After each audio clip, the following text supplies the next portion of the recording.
This is a Middle East news update. Fighting on the Temple Mount between Israeli officers and Muslim worshippers has been breaking out over the past month. The fighting started near the end of February when the Muslim worshippers demanded entry into a room near the Golden Gate of the Temple Mount that has been closed since the year 2003.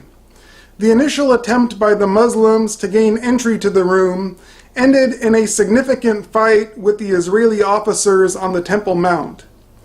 Thousands of Muslim worshippers then came to the Temple Mount a few days later and gained access to the room against the wishes of the Israeli government. The Muslim worshippers filled the room with prayer rugs and called the room a new mosque on the Temple Mount.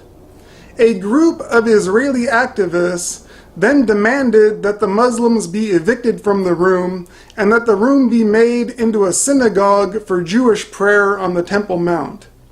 Then, a few days ago, an Israeli officer walked on one of the prayer rugs with his boots, which led to a retaliatory firebombing of an Israeli police station on the Temple Mount.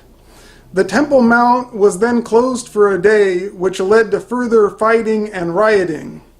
When the Temple Mount was reopened, the doors to the room near the Golden Gate were broken down by Muslim worshippers, and a Palestinian flag was hung over the doorway, which was subsequently ripped down by an Israeli officer. Israel's public safety minister said that the additional mosque will not be allowed on the Temple Mount and that Israel will not allow a religious war to happen on the Temple Mount. Of course, links to the supporting articles are provided in the description box below.